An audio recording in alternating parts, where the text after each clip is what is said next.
Yah, please fill me with the Ruach HaKodesh, that I may speak your written words with boldness to those who listen. Ask all these things in Yeshua HaMashiach's name, amen. We'll start with the Shema. Listen and obey. Children of Yah, pay careful attention and respond. Yahweh is our power and authority. Yahweh works in unity with himself, and you shall act upon your love to Yahweh, your power and authority, with your thoughts and mind, with your entire body, and with all the muchness that you have.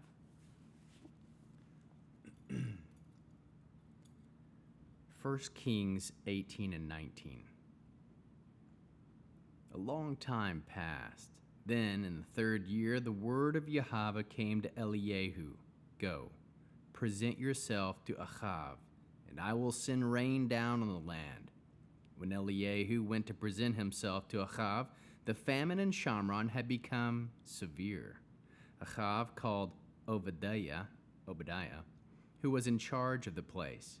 Now Obadiah greatly revered Yahweh. For example, when Isabel was murdering Yahweh's prophets, Obadiah took 100 prophets, hid them in 2 caves, 50 in each, and supplied them with food and water. Achav said to Obadiah, "Go throughout the land and check all the springs and the wadis. Maybe we can find grass somewhere, so that we can keep the horses and mules alive and not lose all the animals." So they divided between them the territory to be visited. Achav went one way by himself, and Obadiah went another way by himself. Obadiah was on the road when suddenly Eliyahu encountered him. Obadiah recognized him, fell on his face, and said, "Is it really you, my lord, Eliyahu?" He answered, "Yes, it is I. Go, tell your master, Eliyahu is here." Obadiah replied, "How have I sinned, that you would hand your servant over to Achav to kill me? As Yahweh your God lives, there can't be a single nation or kingdom where my master hasn't sent to search you out. And in each kingdom or nation where they said, 'He isn't here,' he made them take an oath that they hadn't found you. Now you say, 'Go tell your master, Eliyahu is here,' but as soon as I leave you, the Spirit of Yahweh will carry you off to I don't know where, so that when I come and tell Achav and he can't find you, he will kill me. But I, your servant, have revered Yahweh from my youth. Wasn't my Lord told what I did when Isabel killed Yahweh's prophets? How I did Yahweh's prophets? How I hid 100 of Adonai's prophets by 50s in caves and supplied their food and water? Now you say, 'Go tell your master, look, Eliyahu is here.' Why, he'd kill me."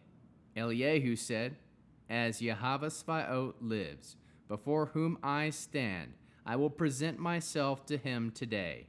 So Obadiah went, found Achav, and told him. And Achav went up to meet Eliyahu. When Achav saw Eliyahu, Achav said to him, "Is it really you, you troubler of Israel?" He answered, "I haven't troubled Israel. You have, you and your father's house, by abandoning Yahweh's mitzvot and following the Baalim. Now order all Israel to assemble before me on Mount Carmel, along with the 450 prophets of Baal and the 400 prophets of Asherah, who eat at Isabel's table." Achav sent word to all the people of Israel and assembled the prophets together on Mount Carmel.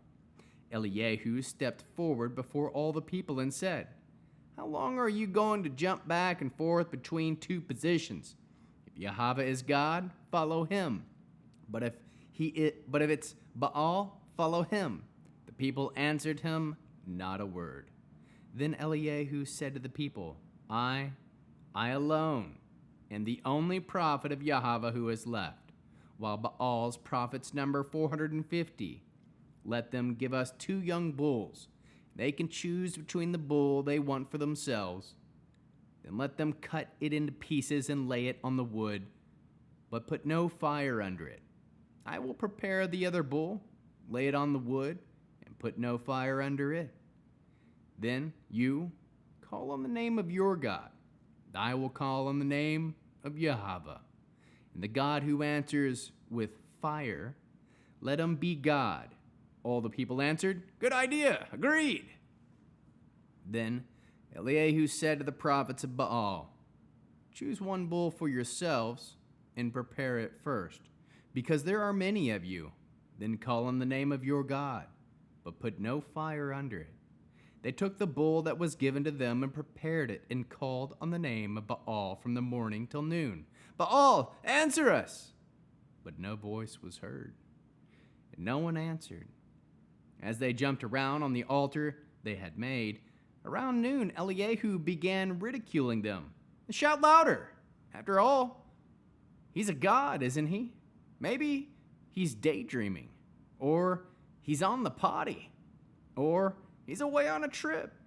Maybe he's asleep, and you have to wake him up. So they shouted louder and slashed themselves with swords and knives, as their custom was, until blood gushed out all over them.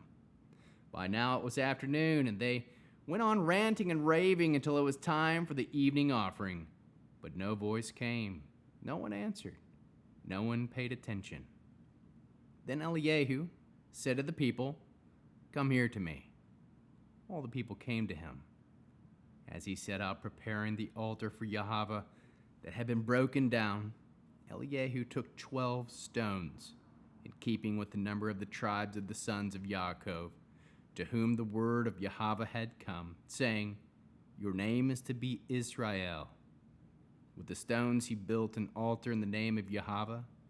Then he dug a trench around the altar, large enough for half bushel of grain. He arranged the wood, cut up the bull, and laid it on the wood. Then he said, Fill 4 pots of water, pour it on the burnt offering and on the wood. They did it. Do it again, he said. And they did it again. Do it a third time, he said. They did it a third time. By now the water was flowing around the altar, and it had filled the trench. Then, when it came time for the evening offering, Eliyahu the prophet approached and said, Yahweh, God of Abraham, Yitzhak, and Israel, let it be known today that you are the God in Israel, and that I am your servant, and that I have done all these things at your word. Hear me, Yahweh. Hear me, so that this people may know that you, Yahweh, are God, and that you are turning their hearts back to you. Then the fire of Yahweh fell. It consumed the burnt offering, the wood, the stones, and the dust, and it licked up the water in the trench. When all the people saw it, they fell on their faces and said, Yahweh is God! Yahweh is God! Eliyahu said to them, Seize the prophets of Baal. Don't let one of them escape.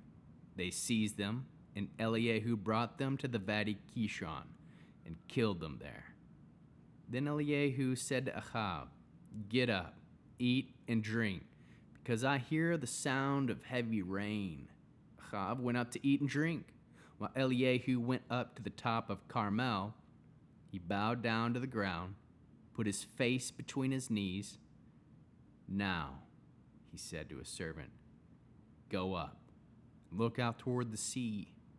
He went up, looked and said, There's nothing there. 7 times he said, Go again. The 7th time, the servant said, Now there's a cloud coming up out of the sea, no bigger than a man's hand. Eliyahu said, Go up and say to Achav, Prepare your chariot and get down from the mountain before the rain stops you. A little later, the sky grew black with clouds and wind. Heavy rain began falling as Achav, riding on his chariot, made for Yisrael. The hand of Yahweh was on Eliyahu. He tucked up his clothing and ran ahead of Achav at the entrance of Yisrael. Achav told Isabel everything Eliyahu had done and how he had put all the prophets to the sword. Then Isabel sent a messenger to say to Eliyahu, "May the gods do terrible things to me and worse ones besides, if by this time tomorrow I haven't taken your life, just as you took theirs." On seeing that, he got up and fled for his life. When he arrived in Beersheba in Yehuda, he left his servant there, but he himself went a day further into the desert until he came to a broom tree. He sat under it and prayed for his own death. "Enough," he said. "Now, Yahweh, take my life. I am no better than my ancestors." Then he lay down under the broom tree and went to sleep. Suddenly an angel touched him and said to him, "Get up and eat." He looked, and there by his head was a cake baked on the hot stones and a jug of water. He ate and drank. Then he lay down again. The angel came again a second time, touched him, and said, "Get up and eat. The journey will be too much for you." He got up, ate and drank, and the strength of the meal traveled 40 days and nights until he reached Horeb, the mountain of God. There he went to a cave and spent the night. Then the word of Yahweh came to him and said to him, "What are you doing here, Eliyahu?" He answered, "I've been very zealous for Yahweh, the God of armies, because the people of Israel has abandoned your covenant, broken down your altars, and killed your prophets with the sword. Now I'm the only one left, and they're coming after to kill me too." He said, "Go outside and stand on the mountain before Yahweh." Right then and there Yahweh went past. A mighty blast of wind tore the mountains apart and broke the rocks in pieces before Yahweh. But Adonai was not in the wind.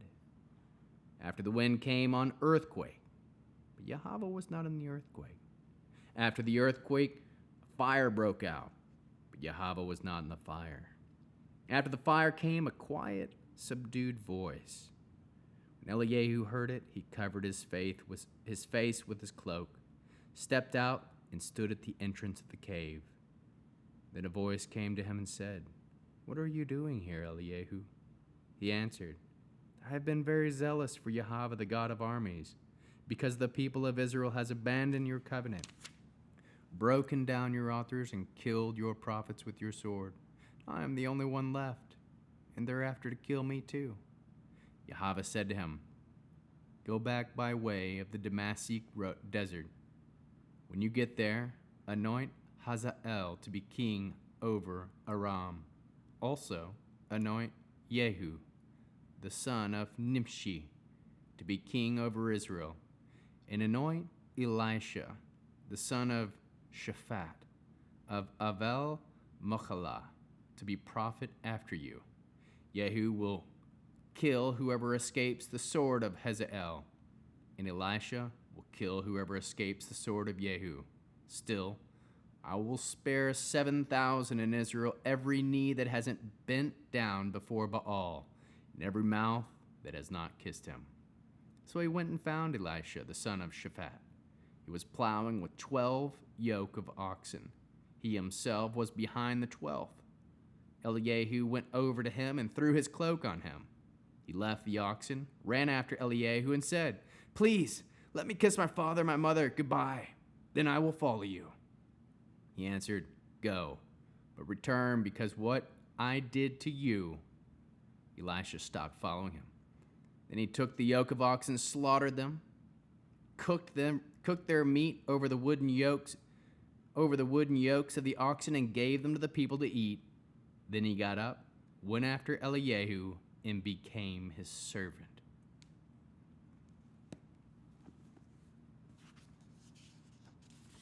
We'll end with the Aaronic blessing. Yahweh will kneel before you presenting gifts, and he will guard you with a hedge of protection. Yahweh will illuminate the wholeness of his being toward you, bringing order, and he will provide you with love, sustenance, and friendship. Yahweh will lift up the wholeness of his being and look upon you, and will set in place all you need to be whole and complete. Amen.